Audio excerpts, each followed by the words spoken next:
enhance the discussion we had before to basically open interferometers and actually see or have an interpretation of what the phase in an open interferometer always kind of looks like, and how that can be simplified, and maybe to give another point of view basically on what we discussed about yesterday, not necessarily basically using perturbation theory, but basically looking at wave packets.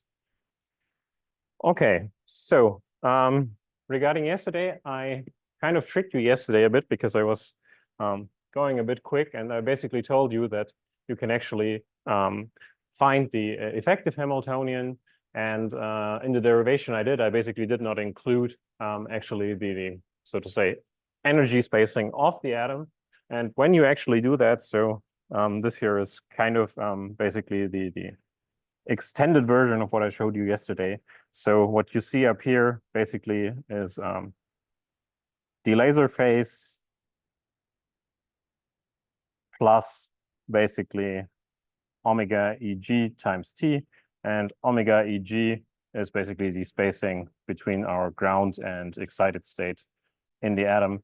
So for people doing clock interferometry, this basically would be the effective Hamiltonian you would be using when you want to describe clock interferometers in, say, delta pulse approximation for the pulses.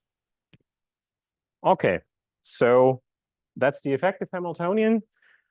The effective Hamiltonian is basically extracted from the pulse sequences. We multiply it along the branches. So that's basically the next line. This is basically an n-pulse sequence.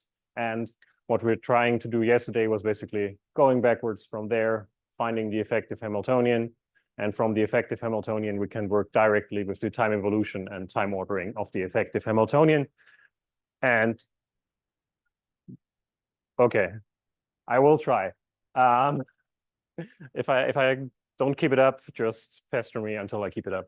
So okay, so what we did there was we took basically the multiplied time evolution, from that constructed the effective Hamiltonian, because basically it's easier to work with the Hamiltonian than actually multiplying time evolutions every time, and then basically doing the tedious work of actually combining all the individual steps by Baker-Campbell-Hausdorff, which, yeah, well, a computer can do, but mostly if you want to do this analytically, it's easier to do it basically via the effective Hamiltonian for the branch. Okay, so yeah, this was the path evolution. Okay, good. So what we do now is we work with the effective Hamiltonian, and this is this guy here as a reminder, the effective branch Hamiltonian.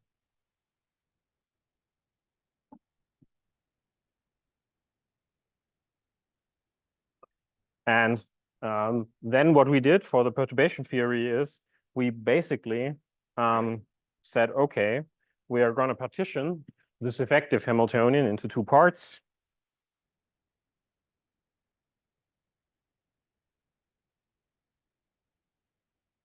And the two parts are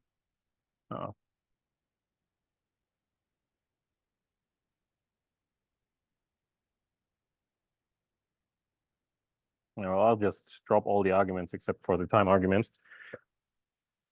Is basically some free Hamiltonian or some easy to solve external Hamiltonian plus the kick potential along the branch J, dependent on position and time, plus the perturbation Hamiltonian. For example, yesterday I showed you basically the harmonic potential as a model for gravity gradients. Oh. Okay, HB. And what we did was basically go into an interaction picture with respect to these two guys.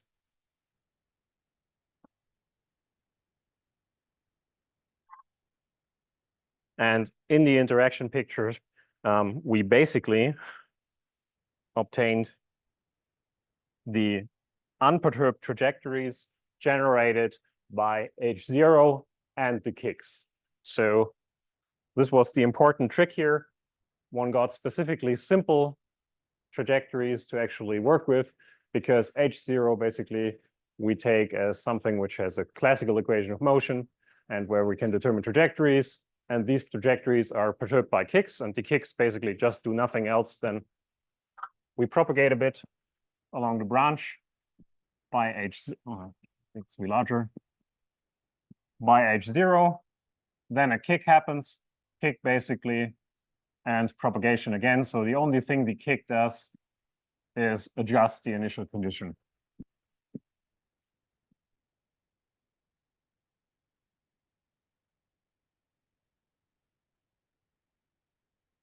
And I mean, in our case, there's, yeah, I will try. No. Okay. H0 is acting during this time. After the pulse, again, we are acting with H0. And in between, we basically get a kick. And all this kick basically does is adjust the initial condition for our trajectory now, J.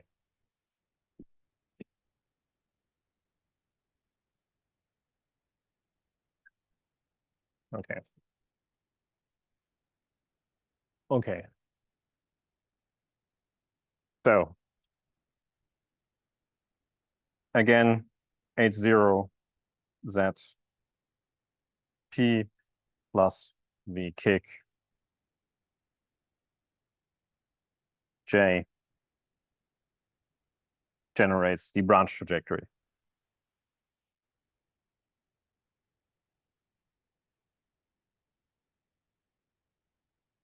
Okay, from that, we basically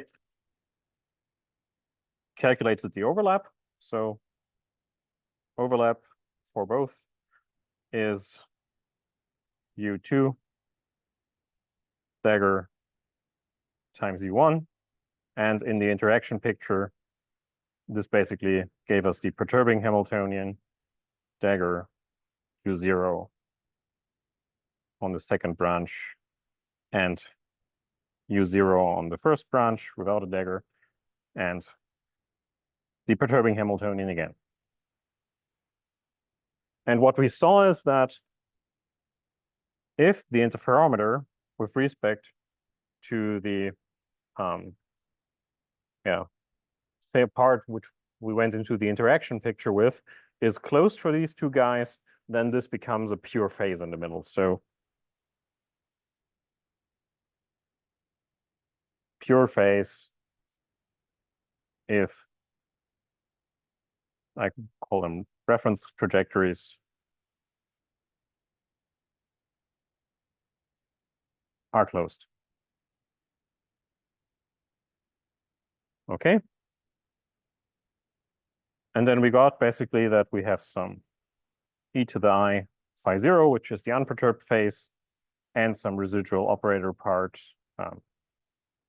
UP 2 dagger UP1. Okay, and these, yeah. Right?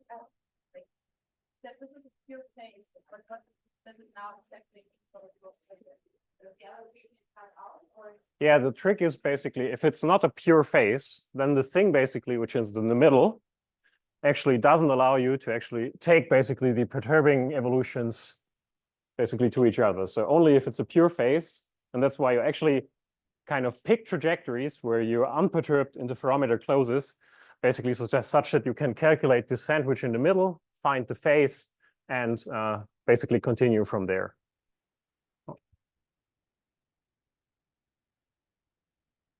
Okay, and in our case, the kind of easy reference trajectories we basically took were the classical trajectories of the branch J, basically given by the expectation value of the position along J and the expectation value of the momentum along J.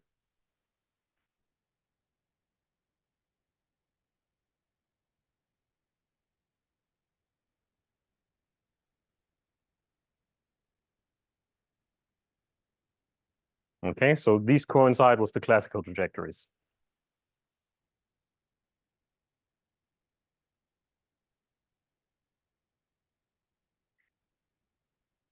Okay.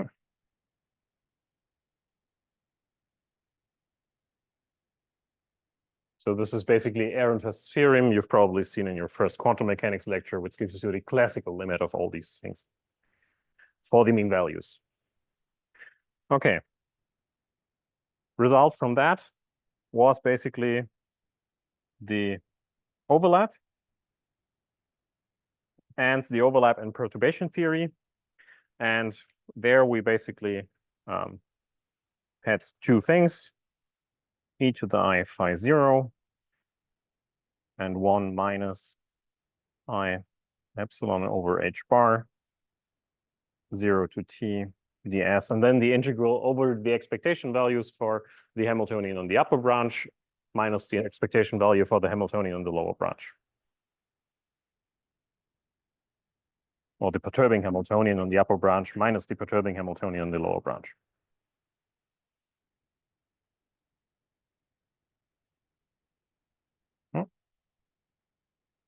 Plus other terms.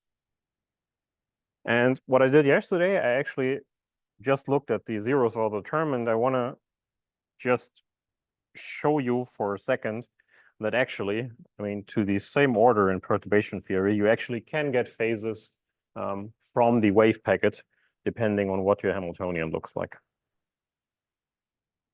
Yeah.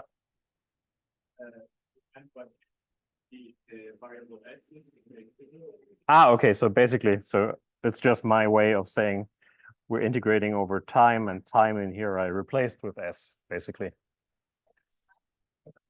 Yeah, s in this. So yeah, I don't like t prime indices, because if you have a lot of indices, you miss a prime at some point and things go wrong. So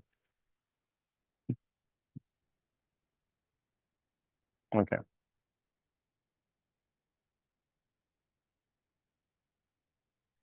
Okay, so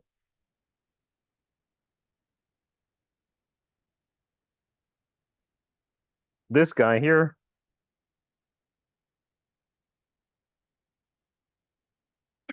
I'll just call this guy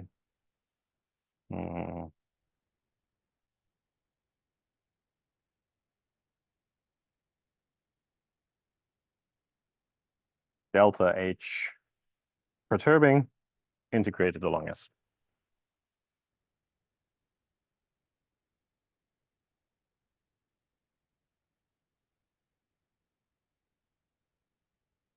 Okay, now the other guys here, for example, are the wave packet effects.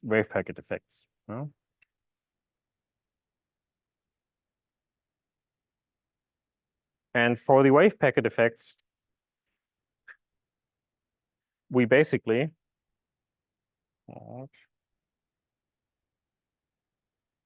can also write down a phase resulting from them. And as I said yesterday, basically the wave packet effects are actually given by the wave packet moving along the branch, feeling its local potential, and then oscillating and moving around the branch depending on what the local potential is it feels. So for this case,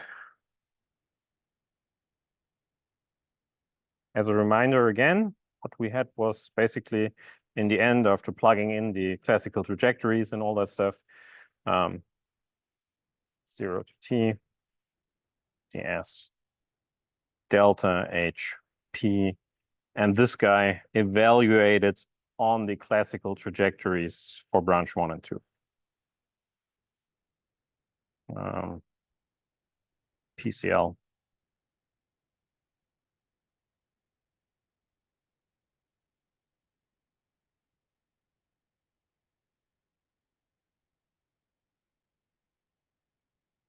Okay, that was that guy.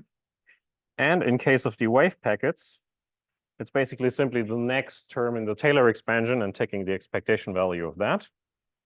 So minus epsilon over 2h bar. And if you look back to the notes from yesterday, this is basically just taking the Taylor expansion I did and then, yeah, doing the expectation value of that,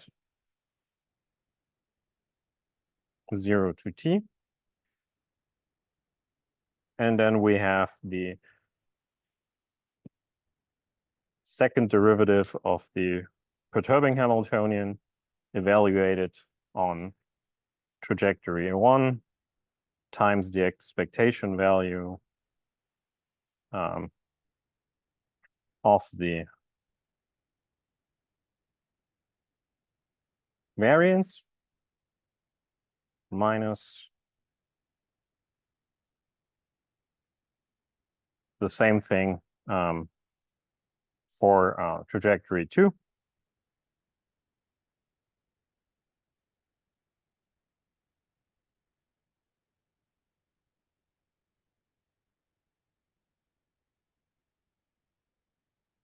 Plus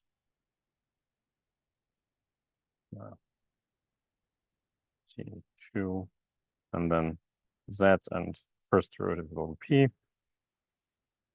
HP along classical trajectory 1, and then the expectation value of delta Z1, delta P1,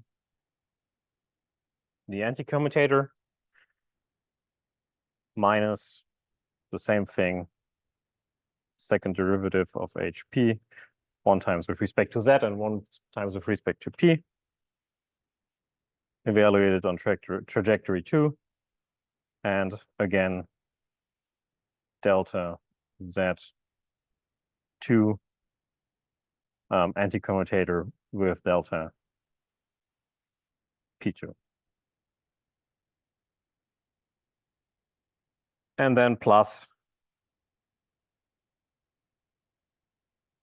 the guy up here again, same term,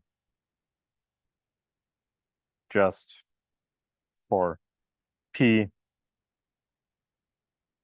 instead of Z. Okay. Again. Yeah.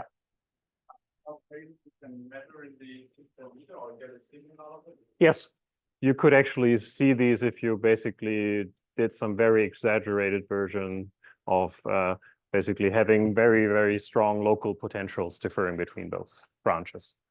So for example, if you have a cubic potential over the whole interferometer, that would basically mean that you would have different gravity gradients on your basically 2 trajectories of your interferometer. And what basically happens is your wave packet is moving along and seeing these slightly different gravity gradients. And what actually happens is that the width of your wave packet oscillates differently on your 2 trajectories. And if you, in the end, if you have the Gaussians basically overlapping or interfering in the end, what you will basically see is that a nice way to actually draw this, I mean, I will have a picture later on for that, is if you, for example, think about distributions in phase space, then suppose you have one Gaussian which is centered on this momentum. The other Gaussian is at the end in a closed interferometer also centered on this momentum, but they have seen different dynamics on the way. And what you basically get is that they're sheared against each other, and then you will basically see phases like this. And I will show you in what's to come how this actually turns up. And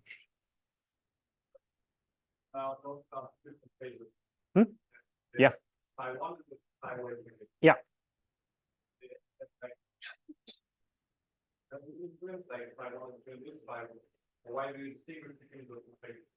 Okay, so yeah, so actually, if you look at the branch, basically this is just, so phi1 would basically be the part coming from the constant part of the potential along the trajectory, while basically phi2 would be something which is basically coming from the deviations from constant and linear part along the trajectory. But we will see that in a few minutes. So yeah. Yeah. Yeah, and the other question actually, if the effects are so strong that we can see them in the phase, so that is the conservation there falling apart? Because this is like first order. Yeah, I mean, so I said to you yesterday, because I'm making life easy here when I basically use, for example, the Dyson expansion here. So you can do this in a bit more fancy way and basically also resum parts of the higher order if you want to do that. So, but for weak perturbations, you could still think about the perturbation. So what do we do when we actually have these, say, two branches in an interferometer? So branch 1, branch 2. So the overall potential acts on both branches. But what we basically do is, so locally, our wave packets are kind of close to the individual trajectories. So what we can actually do is we can replace the global potential, which might change a lot depending on if you're here or here, by basically its value on the trajectory and basically the deviations around the trajectory. So actually, even if you're perturbative with respect to the trajectory, you can treat globally quite large effects, simply because what you're doing is you're hiding it basically in the phi 0, where you already have accounted for the large constant part between both branches. Okay.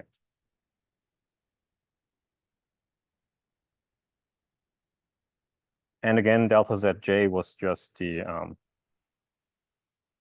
difference between the operator and basically the classical trajectory on the branch J. And analogously, yeah, 4p or delta pj. Okay, good. So what you can also do is, and this just as a quick side, you can go to higher orders. And if you go to higher orders, one thing you will see is, right, the first order in the Dyson series here still gives you an imaginary unit. And the next order in the Dyson series can be interpreted because it's real as a loss of contrast. And if you do, for example, a Magnus expansion, you will see that right away. You will get a residual operator at that point. Okay.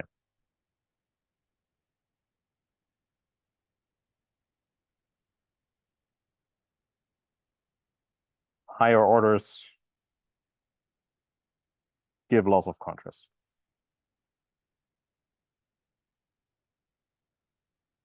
Okay, good. Then again, I think two papers which kind of help if you want to have a look at that. So there's multiple things. So for one, there's Christian Ufrecht's thesis, which is maybe one of the nicest ways to actually read up on this, simply because it's basically explaining the perturbative ideas in quite some detail. Yeah. Theoretical approach to high precision atom interferometry.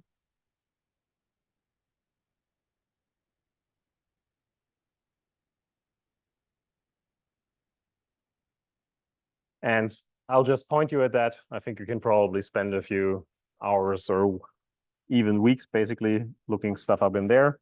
Then there is a paper also by Christian and Enno in PRA, where they basically apply this to higher order gravitational potentials.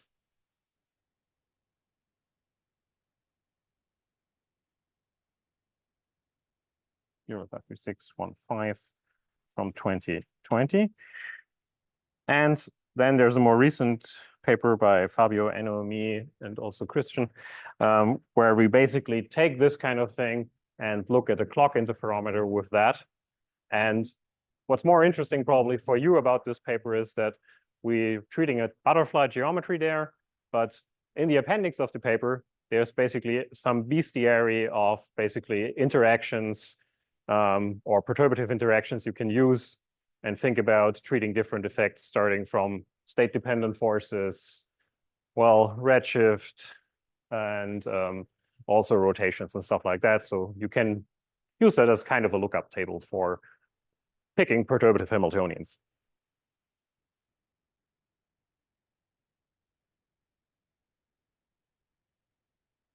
So this is in PRD 107 064 007.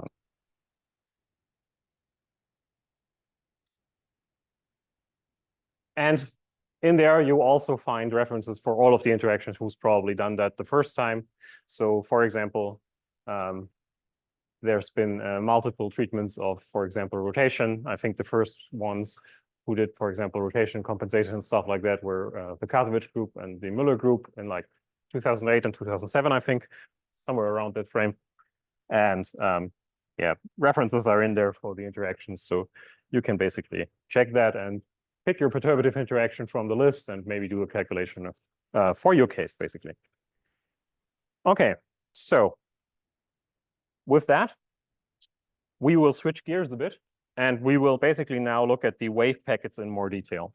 For that, as a quick reminder, I will go through the Gaussian wave packet. So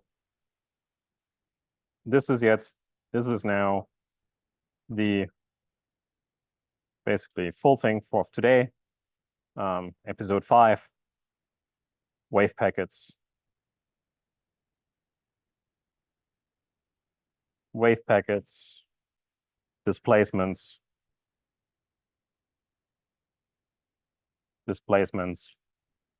and OpenAI. Okay, so first of all, as a quick definition,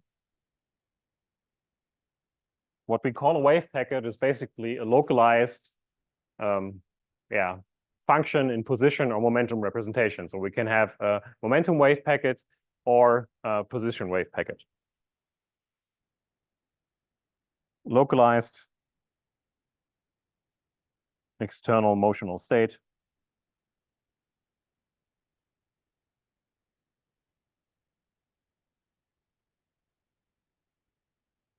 of our particle atom or whatever we're kind of treating with the wave function.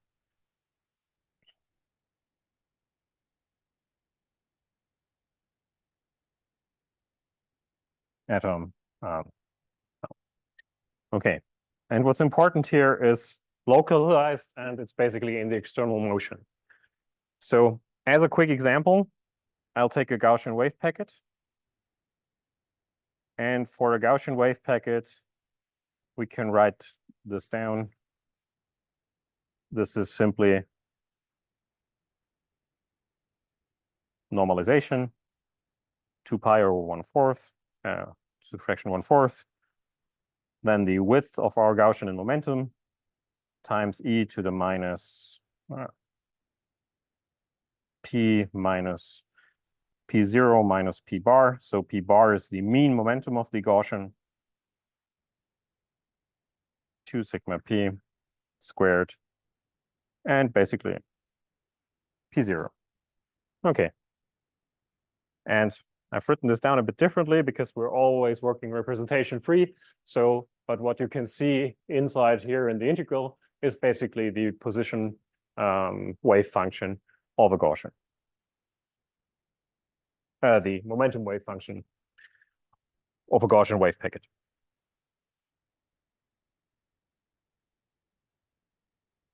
Okay. And I will just call this phi tilde of P0, and the parameters are mean momentum and the width of the wave packet. Okay. And these two guys here give what I talked about earlier.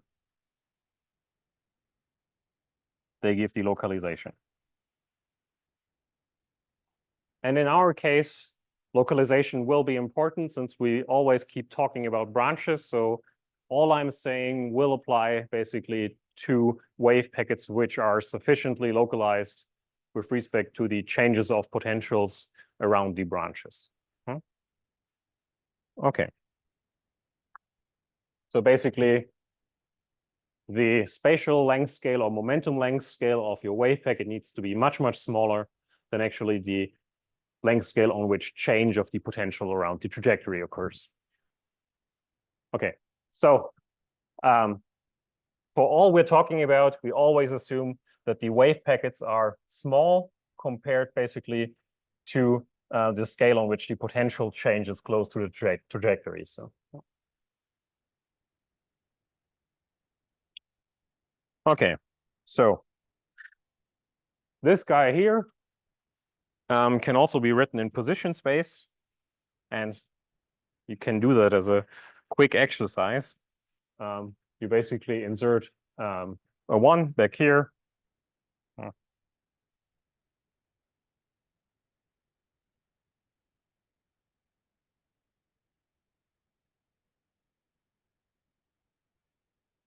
And then basically you get the Fourier transform.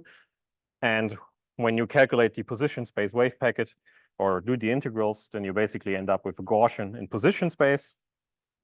And for that, you basically get this here. Same structure.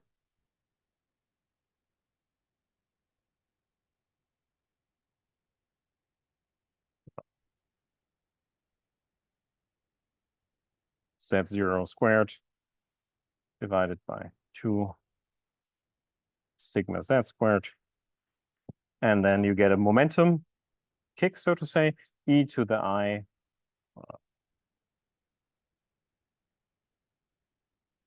Z0 P bar over H bar Z0, right? And as we know from the last lectures, this guy applied to this guy here is nothing else but e to the I k bar z Z0. Okay, and k bar equals p over h bar, p bar over h bar. Okay, good.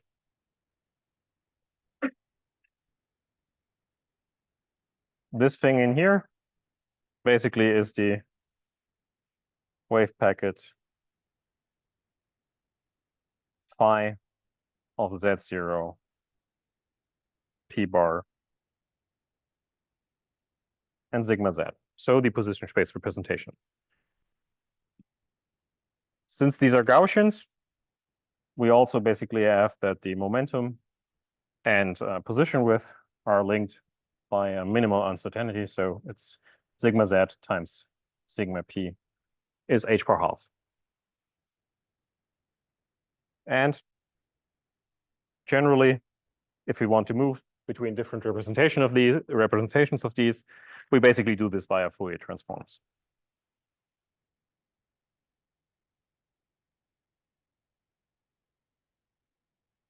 I think all of you probably should have seen that Gaussian wave packet thing sometimes in your quantum mechanics 1 lecture or something.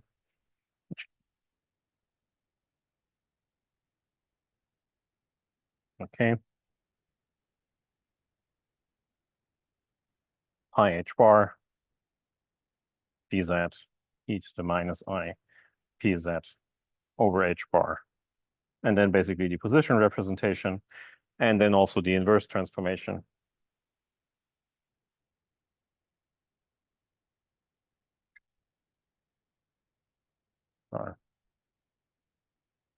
dp e to the I p z over h bar. And then the momentum representation. Okay, yes.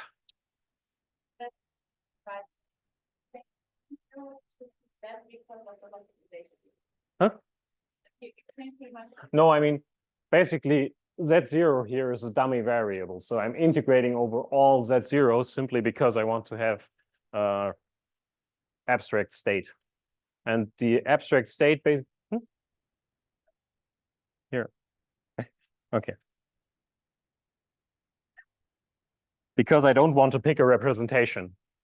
I don't want to actually go to position space or momentum space, but I want to actually account for the wave packet. So I basically, what I do is I take the density and integrate over Z0. And in all what's to follow, basically, you can imagine either something being a momentum wave packet or a position wave packet of this kind of form. And basically, this was just to kind of show you or make you basically aware that this is nothing else basically than the position or momentum wave packet distribution, just multiplied by a position eigen state and then integrated over it. Okay. Okay. Now,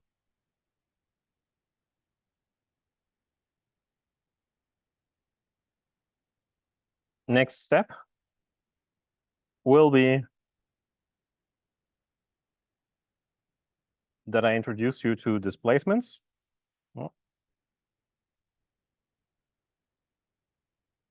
And what these displacements basically do is you basically can move these wave packets around in phase space, so to say, or only position space or only momentum space. You've already seen displacements actually in special cases, namely the kick operators, which give your wave packet or your wave function a kick of h bar k. These are nothing else than displacement operators.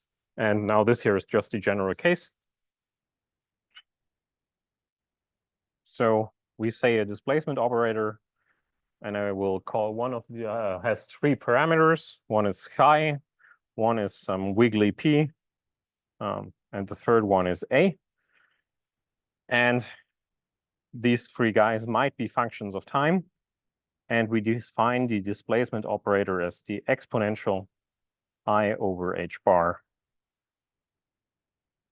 p position operator minus chi p plus a. And as you can see, a basically gives you a phase. Okay, so phase. Okay, then since these things are by definition exponentials or matrix exponentials, or operator exponentials if you want, these things are by definition unitary. So d of chi wiggly p a times d chi p a is 1. So again, unitary. Okay. Yes. Before the A. Okay. So actually, so the thing has a name. So it's called Weierstrass P.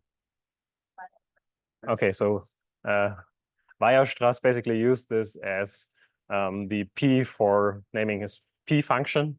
And it's just a basically very curly P.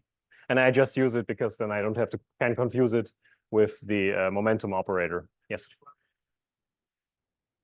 Phase will be phi at the end. No, can I correct it now? Ah, okay. Okay. I can make this easier. So, okay. That is German, because that P is the old German handwritten P. Yes. From like 200 years ago, almost. Yeah. Okay. So one more thing, which we will need later on. If you look at the displacement operator, you have the wiggly p, the position operator, chi, and the momentum operator. And what you can already see from there is that basically when you give the parameters the minus sign, basically the I and the exponent changes, and you basically get the adjoint because Z and P are Hermitian operators. So this is D of minus chi wiggly minus wiggly P and minus A. Okay. So for these operators, yes, yes. Yes, so wiggly P is basically a momentum, and yeah, the chi is basically some position. Yeah, yeah. So So then A has those units. A actually is A because it has units of an action. But as you will later see that actually this will become something which you are very familiar with, and maybe that's kind of the big kind of conclusion I'm hiding at this point. But it will be an action, and it will be an action, you know.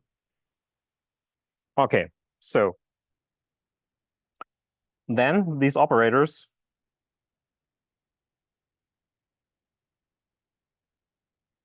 have basically the property that they do displacements. And with displacements, I mean the following. So displacement operator, and I will always assume the arguments are in here, apply to the position operator, that equals z plus chi. Same thing for the momentum operator. We apply d, and what we basically get is a shifted momentum operator. So p plus d wiggly p. And more generally,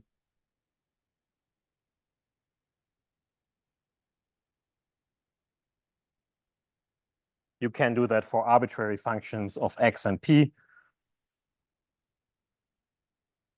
So you have some function f of z and p, and you apply displacements to it. And what you get is basically the same function, just at the shifted arguments.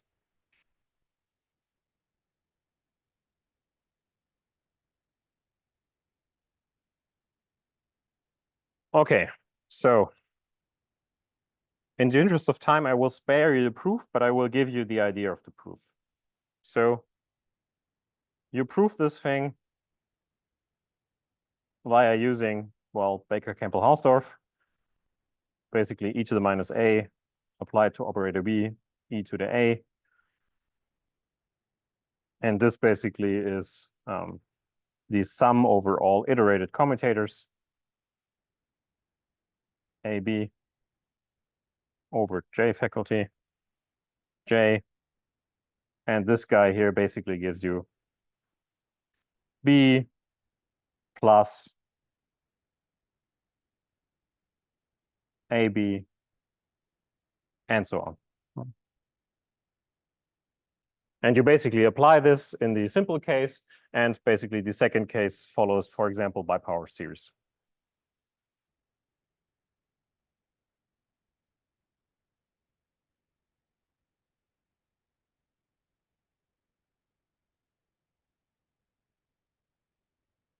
Okay, and Enno has used this partially for the kick operators already quite a few times.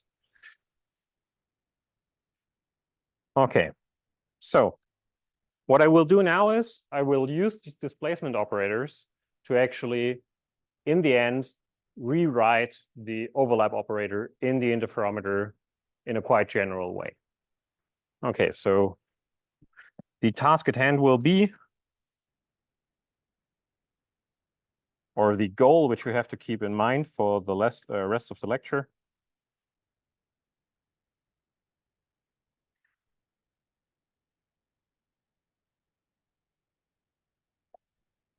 to write the overlap, or first of all, the path evolution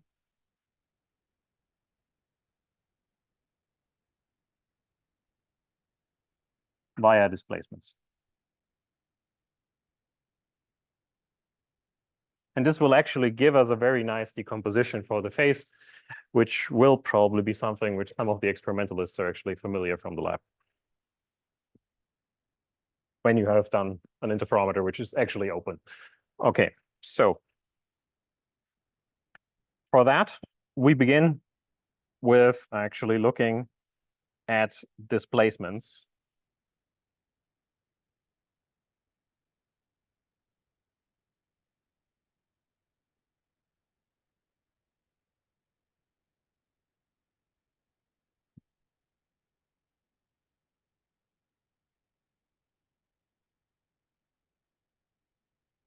And for that, I will do the following. I will basically look at a wave packet which is prepared at t equal to 0, which is this wiggly bit down here. And this wave packet will propagate in time t equal to 0, and then to some other position. And this here basically will be at time t. So this wave packet will be described by some initial state. So psi 0, psi of 0. So big psi of 0. And this here will be big psi of t. Big psi of t. Okay. And what we do is basically we use the Schrödinger equation. So IH bar time derivative of big psi equals h of z and p applied to psi. Okay, and this Schrödinger equation here, if we solve it formally, we get a time evolution operator which corresponds to that. And this is basically gives us psi of t via applying u of t to the initial wave packet psi at 0. So what do we expect from this? Well, in generally, you would expect that in the evolution, basically 3 things happen.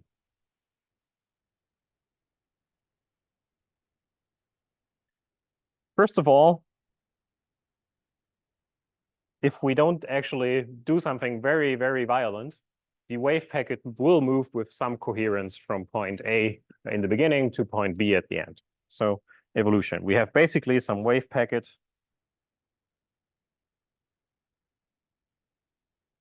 which moves, and it does deform to some degree. Okay, so I will just underline this red and the other guy maybe in green. And I will take basically one more, and we basically say it can acquire also a phase.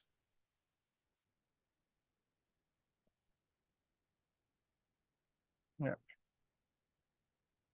And for the phase part, I basically use this blue wiggly line. Okay.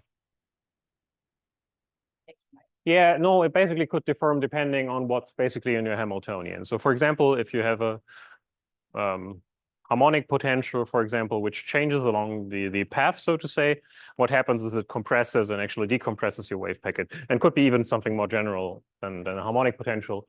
Up here, I'm basically giving no real constraint on what the potential is, because what I will just show you is that you can do a unitary transformation where you can basically separate these 3 effects into different parts. Okay. Good. So what we do is we make an ansatz or a guess of how we want our state to look like. So we say our state psi at times t should be something which is a displacement. So displacement given by psi of t, then our friend the wiggly p, and basically some a of t which has dimension of an action. And this is basically applied to some different state psi. And now what we will be looking at is we want to have the Schrödinger equation for this guy. Okay, and we want to see what happens if we basically separate the displacement, and separating the displacement will allow us to do the following. So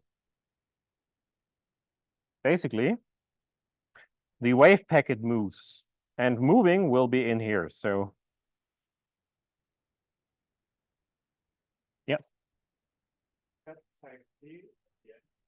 Yes, the one is a big psi, the other one is a small psi. So the one has a bar on the lower end, the other doesn't. Right. And phase was red. So this guy here will account for the phase. And this residual, phase is blue. Sorry, I changed from I think my own notes. So now you have to actually be very alert, because I think I exchanged the colors from my notes. So really keep up with it and query me if something seems fishy. So okay, so this guy here will account for the phase, or we will see what it will account for the phase. And this Schrödinger equation here in the end for psi will account for the deformation.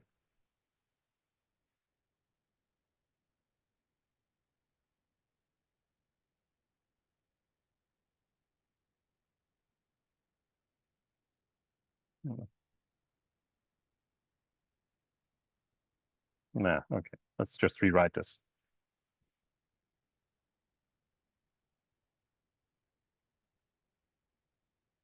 Okay, and what do we need to do for that?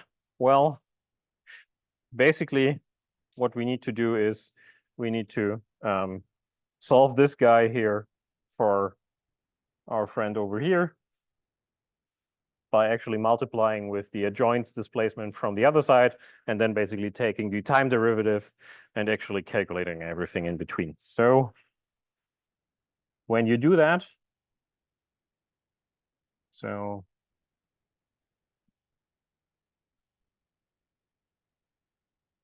by the dagger from the left,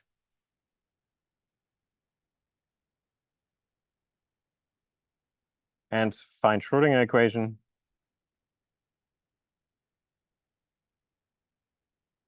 what you basically get is the following. So IH bar d dt of little psi of t simply is displacement. Arguments are implicit of z and p. Again, displacement minus displacement adjoint IH bar d dt derivative of the displacement times little psi of t. Okay, and what we will do now is we will first calculate that guy and then calculate that guy, the other guy. And depending on time, you might take some shortcuts on the way. Okay, and one thing, so up to now, this is completely exact. So the only thing I'm doing here is basically finding an exact reduced or effective Hamiltonian, which basically has the displacement and the phase, so to say, factored out. Yeah? HR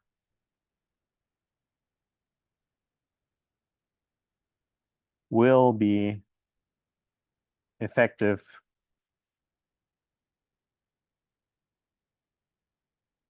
Hamiltonian with the displacement factored out.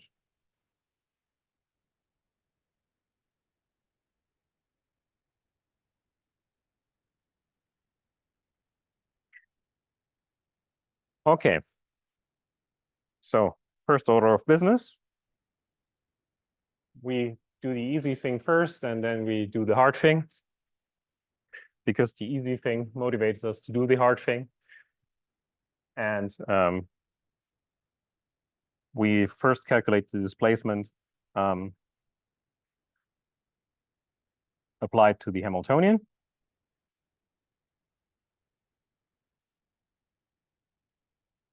And the Hamiltonian is simple because it's a function of z and p only. So as I told you earlier, this simply will be the Hamiltonian shifted, or the arguments of the Hamiltonian, the position operator and momentum operator, shifted by chi and wiggly p. So this will just be h of position operator plus chi and momentum operator plus wiggly p. Second thing, time derivative of the displacement.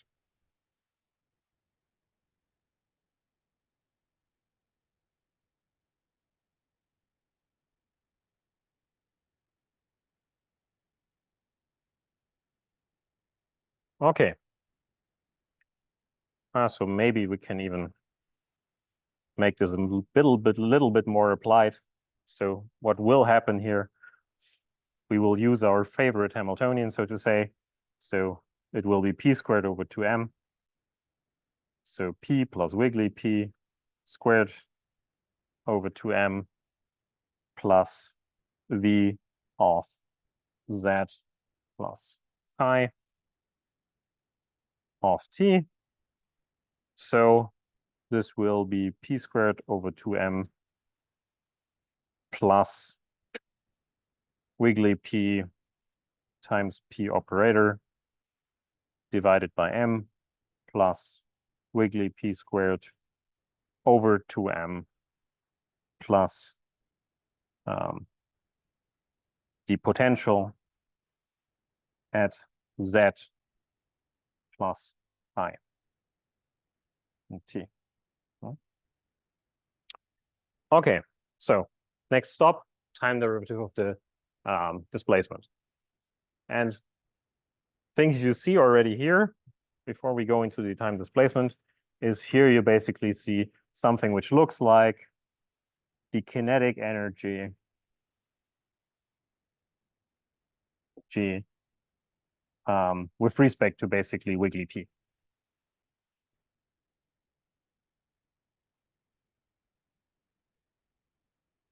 Yeah. Okay, so for the time derivative, we do the following.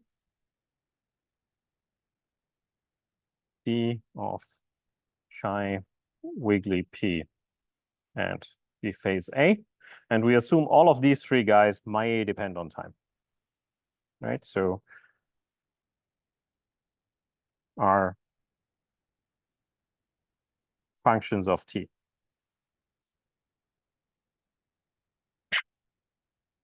So IH bar d dt, and then we use the definition of the displacement operator. I over H bar wiggly p position operator minus chi p operator plus our phase vector A of t.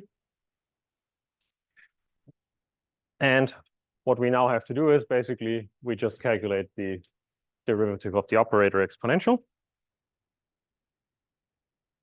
And when we do that, what we end up with is basically the following.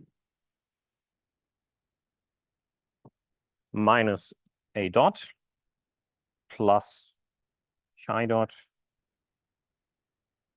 P operator minus wiggly P half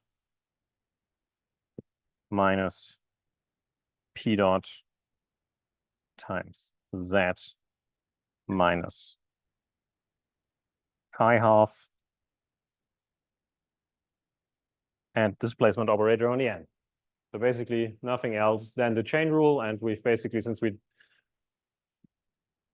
used the derivative by t, we basically put the latest time arguments on the left. So we're to the left of the d.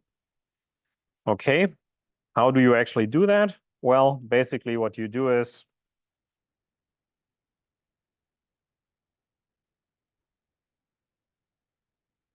split this guy via BCH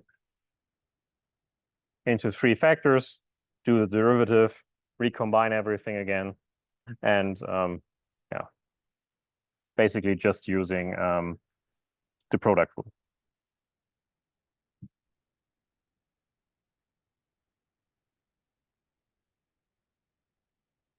You can do more fancy stuff, but that's the easiest way without actually going into more involved operator algebra.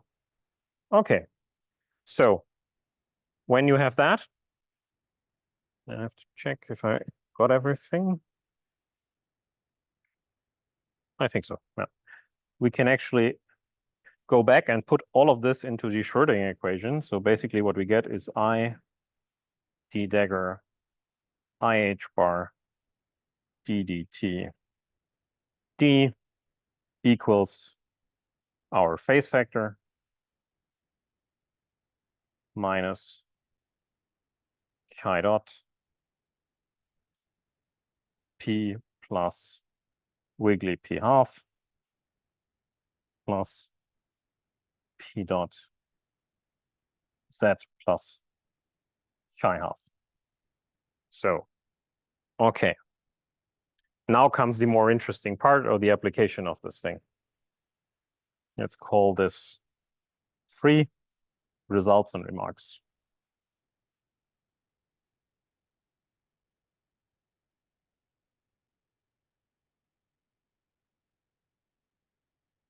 So what we now do is, when you combine this guy here with the first part, basically this guy here, yeah, you end up with the following reduced Hamiltonian. So H reduced will be p squared over 2m plus v of z plus chi t, so shifted potential, plus p dot times z plus wiggly p over m minus chi dot times the momentum operator. So you get a linear potential in position depending on the derivative of your beta wiggly p momentum. And you basically get a similar thing where you basically get wiggly p over m minus chi dot times p. So we also get a linear potential in momentum.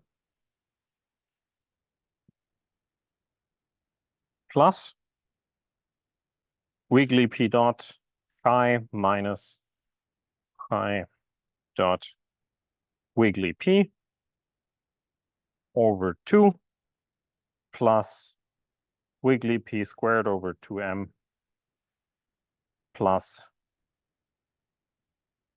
our phase factor a, or the time derivative of the phase factor a. Okay. So far, chi, wiggly p, and a are arbitrary. We now make choices for those. Yes? Huh? Sorry.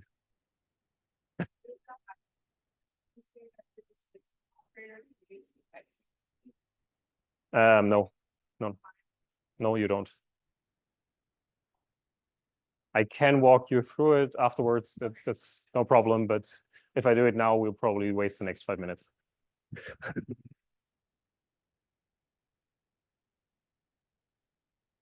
Okay. Good. So the idea will now be we pick good choices for these three guys.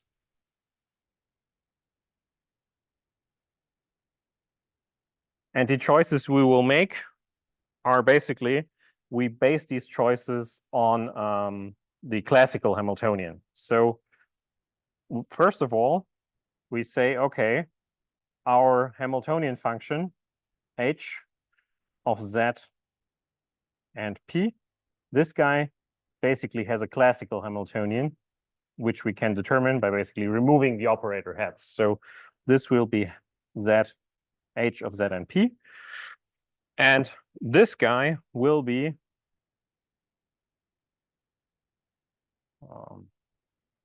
I will just use wiggly p and wiggly z, or z, or chi and p.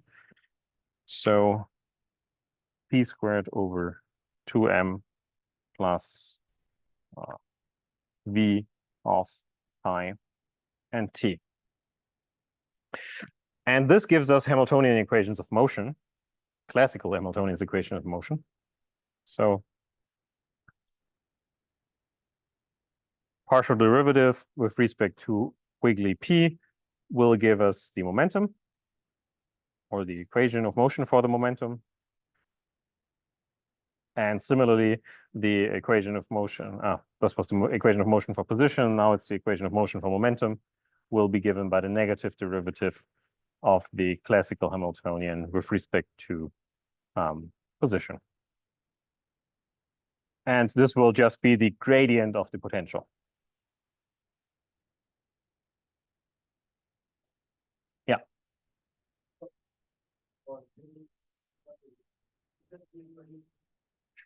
So I'm now intentionally basically using for the momentum here the wiggly variables, because I actually want to pick these guys like that. Then I will have something left over, and the thing left over will be absorbed basically by picking an appropriate A. And then we will see what basically comes out of that will be at the end of the day the classical action. Okay. With that, HR looks like this. So p squared over 2m plus v of z, the other v of z plus chi minus v of chi minus chi times z plus a dot plus v of chi plus wiggly p dot chi half. Okay, so remember, we haven't chosen this guy. And what we do now is we basically choose A dot as minus b of phi plus this guy back here. And I will show you in a second why we do that. Because when we do that, we get the following. So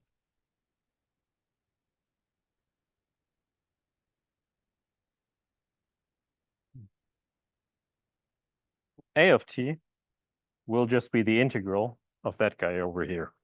So 0 to t ds minus v of chi at s minus the wiggly p dot of s chi of s half.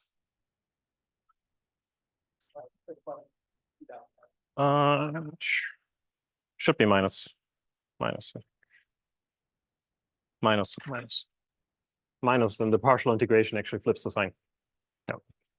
Okay, so what you do next is basically you do a partial integration where you basically integrate this guy back here and do the derivative with respect to this guy. And what you end up with is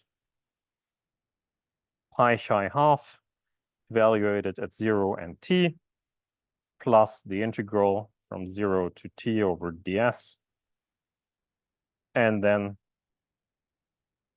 pi chi dot half minus v other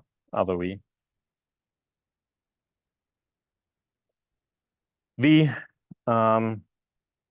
of chi. Okay, so this guy in here is actually something we know. Because as you can see from there, chi dot over 2, this is nothing else than m half chi dot, or p squared over 2, or wiggly p squared over 2m. So this is basically the kinetic energy. And what we also have in here is basically the kinetic energy minus the potential V evaluated on this trajectory. So this is basically a Lagrangian.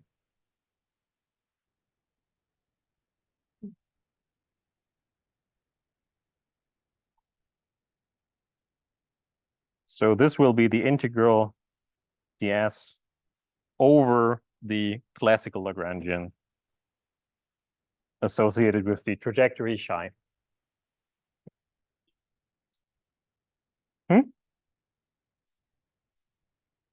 Yeah, it should be squared. Sorry.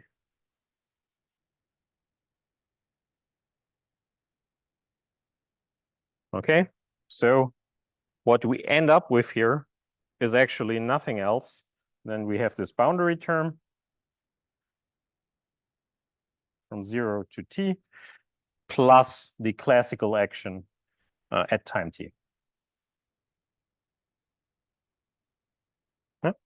And that's why I picked A in the beginning. Okay. So why is this useful? Two things.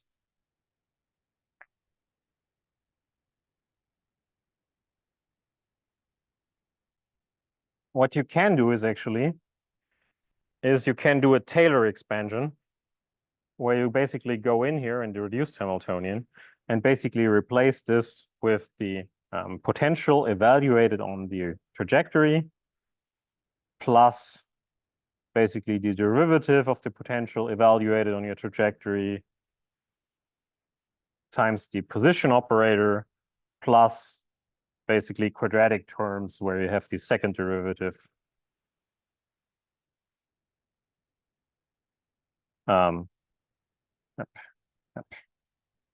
and z squared. So you can expand the potential, and what you see is basically this guy in front here will cancel with this guy. This guy here will cancel with this guy. And all you will be left at the end of the day is basically a Hamiltonian, which starts with the quadratic orders right away. Everything else is basically a scalar constant, then basically a harmonic oscillator centered on this trajectory chi and p. Okay, so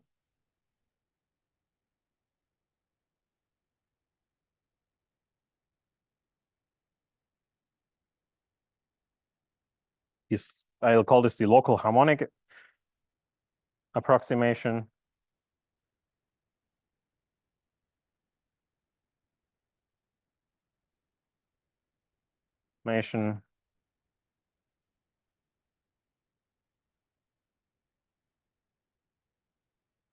Expand basically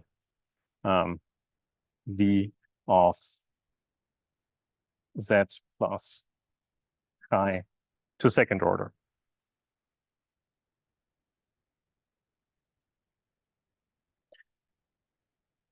Okay, good. So what we've seen now is that we can actually find these A's and stuff like that. And with that, we can define for our evolution the following. Big psi of t equals time evolution t, big psi of 0,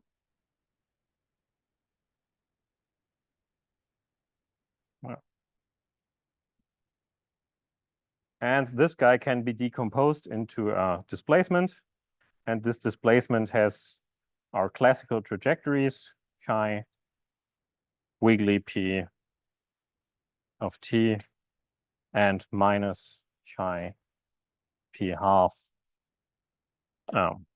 plus the classical action at time t. Then there's the reduced Hamiltonian or the reduced evolution originating from that. And then in the next line, we basically have the displacement evaluated at time 0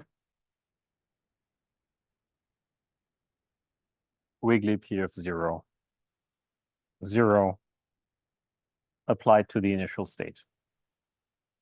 Okay. And we know all these quantities for a given trajectory p and chi. So if we have the classical trajectories here, we're fine. We can calculate all these guys.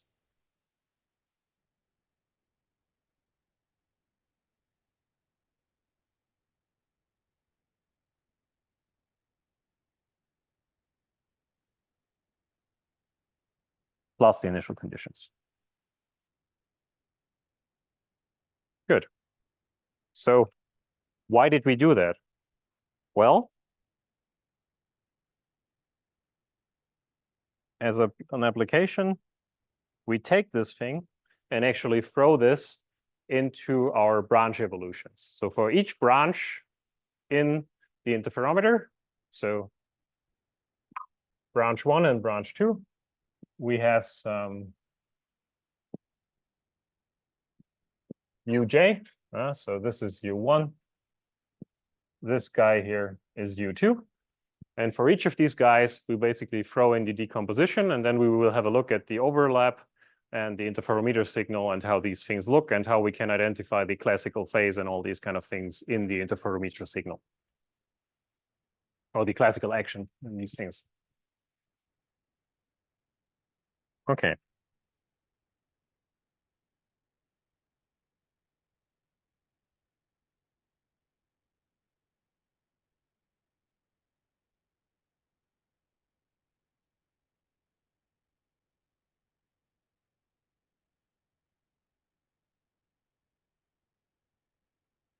Okay, so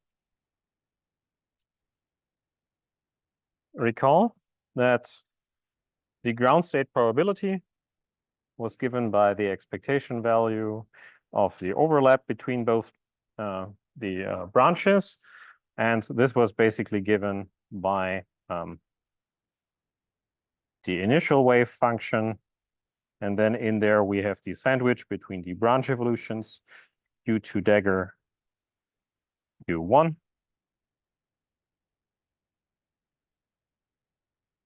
Psi 0. And what we now do is we apply for each of the branches with the respective classical trajectory of the branch, the decomposition from above.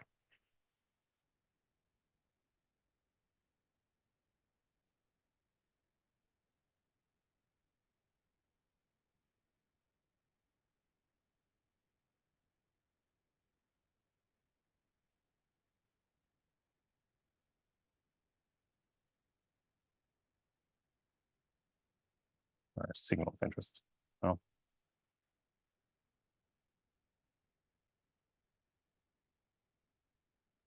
Okay. Psi 0. And now I will abbreviate the notation a bit. So D2 dagger of 0, U2, U reduced on the second branch, dagger of T. Then we have D2 dagger of T. Oh. Then we have D1 of T, U reduced on branch 1, X for time T. And then we have the initial displacement at 0 of psi 0. I made a mistake now. This one needs to be daggered, and this guy doesn't have a dagger. And this is D1 of 0. Big psi of 0. Okay, so what do we do from there?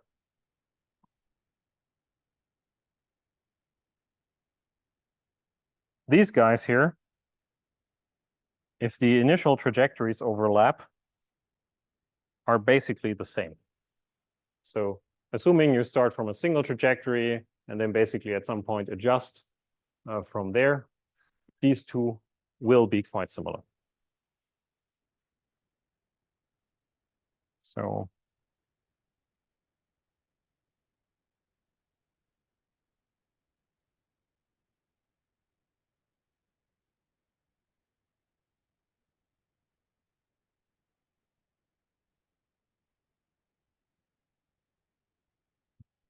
Person hands up. Yes. We have the like dots written, is that just like if you're doing like more sequences? No. Basically, I was just continuing from the line above. So yeah, maybe this is a bad way of actually doing this. So I'm just basically, let's, okay. So yeah. I will hide these two guys basically by actually just applying this and actually defining new states. And these new states will basically just be small psi of 0, index 2, and this will be well, small psi index 1 of 0. And what I will do now is I will actually take these two displacements and make them into one. Well,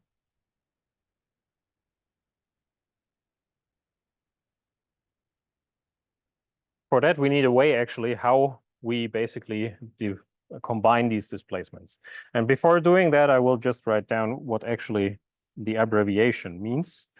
So dj of t equals d of z classical j, p classical j, and here p classical branch j, z classical branch j divided by 2, 0 and t plus the classical action at time t. Okay, so, and this guy was basically our aj, or is in this case our aj for the branch j. Okay. Now,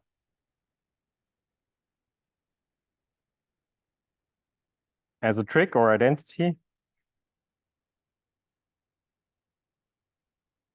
I will basically just give that to you, that if you want to combine two of these displacements, what you basically get is the following.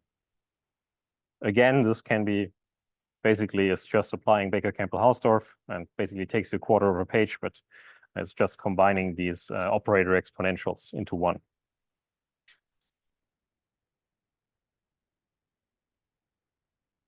So d dagger A2, d I1, wiggly P1, A1, and this will be nothing else than basically the difference between the two trajectories, difference between the two momenta of the trajectories, P1 minus P2.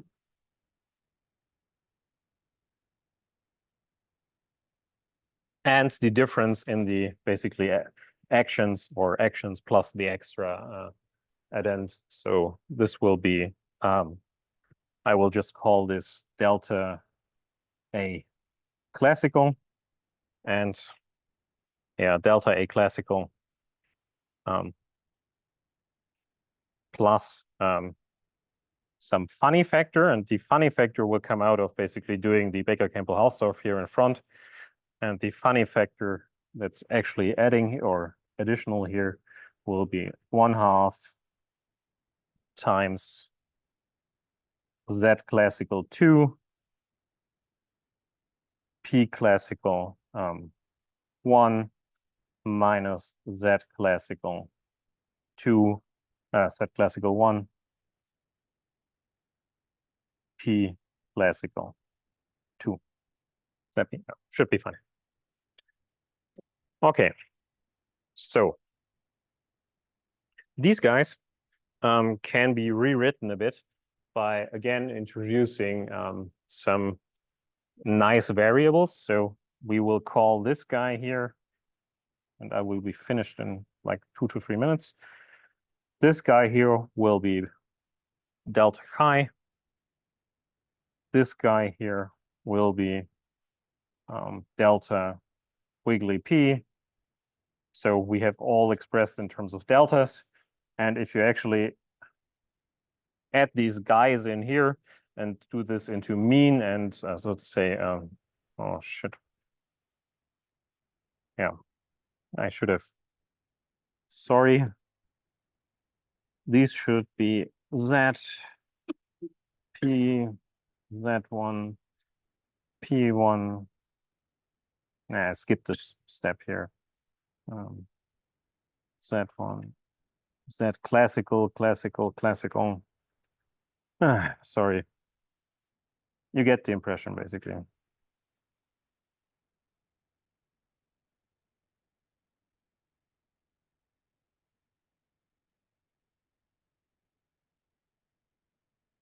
P classical 1 minus P classical 2, and here classical 2 classical 2 Z classical 1 P classical 1.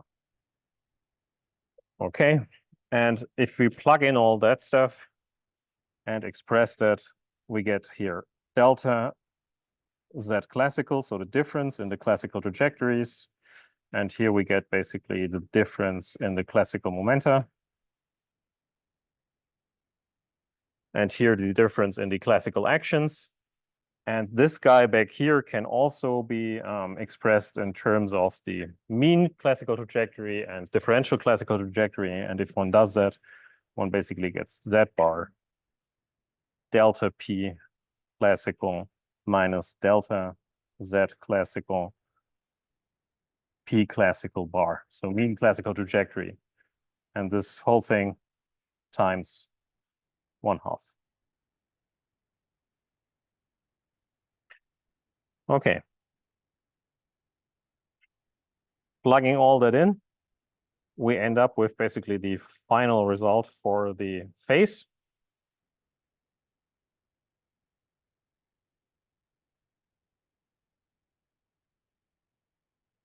For the open interferometer, I'll call this phi open 0.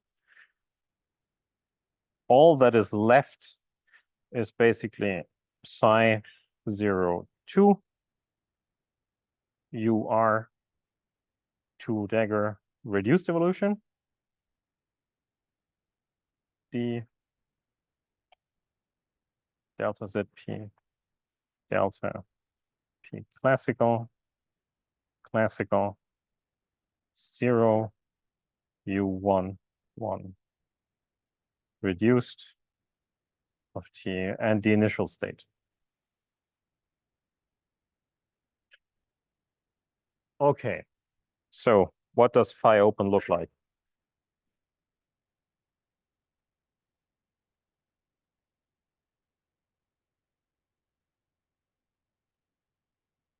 We get these two terms which come from the partial integration of the classical action.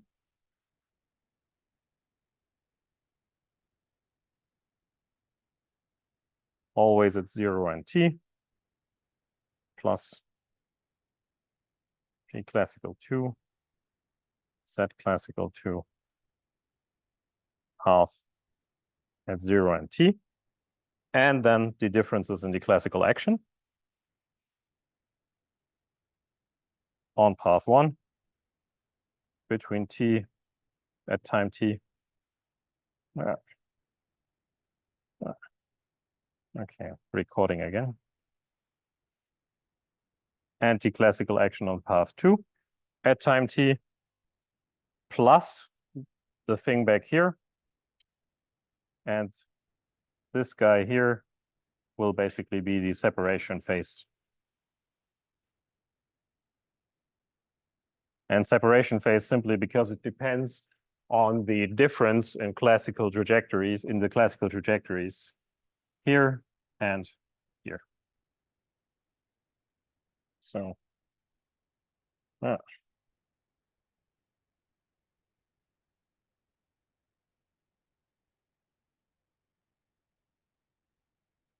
okay, so what do we also see from this? And I will end with this, is that the moment you have two trajectories, this guy up here, this guy down here, these two will basically have some reduced evolution associated with them. Yeah, so you will have some reduced evolution along trajectory 1, and in general, a reduced evolution along trajectory 2. And so far, without doing the local harmonic approximation, this is exact. So these two guys will actually evolve. So, however, when these two guys are the same and there is no initial displacement, these two outer states basically become the same. The evolutions become the same. And then basically, you just have the expectation value of the displacement. And the displacement basically tells you how far your respective trajectories are separated at the point you're basically looking at or measuring. If the displacement vanishes, the whole thing collapses if you have the same evolution on both sides, and all you are left basically is the phase width. So this is something we saw basically yesterday already, or in the simple case of the Mach-Zehnder interferometer, where everything basically just becomes a pure phase vector. And the relevant takeaway here is really, so the moment you basically have evolutions which are sufficiently different on both branches, you will end up with something which is not just a phase, and this whole thing here will give you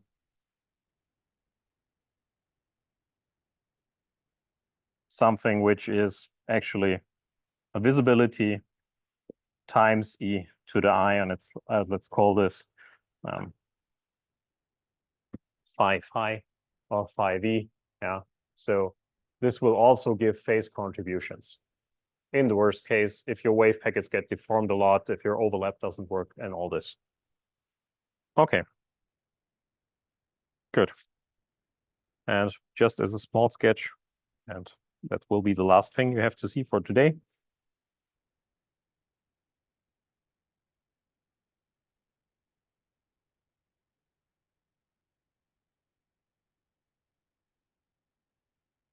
This is the case where you basically have two wave packets. The thing is close and they're not overlapping.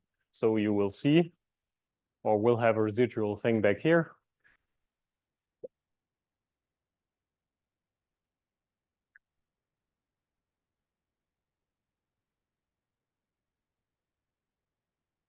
You can also have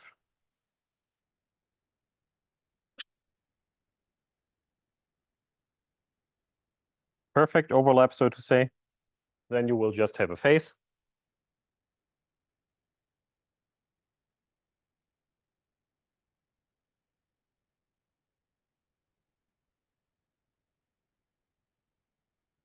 Phases plus loss of visibility.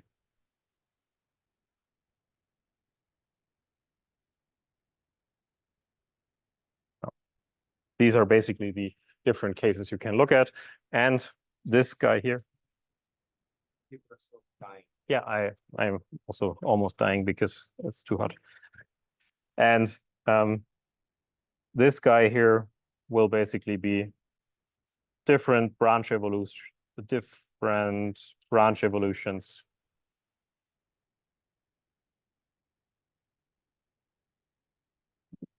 happening, or actually displacements or no non-overlapping classical trajectories.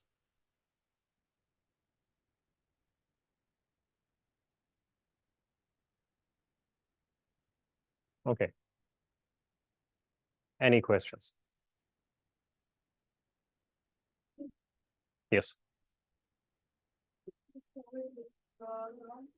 Okay. Scroll a little bit down. Oh yeah, sure. Questions for the J and I, and we have impulse classical. Yes. Somewhere along. Yeah. No, that's probably me correcting the so these guys here. I mean, all of the p's in here, because I corrected it on the way, should basically be non-curly, and the z's should also be non-curly. So no curly z and p. I mean, I will fix. You will have that fixed in the notes. I mean, it's just because I basically had steps in between here. So okay, so this will just be the classical trajectories, non-curly. Classical trajectories as you had before from the branches on the lecture before. Okay. Okay. Good.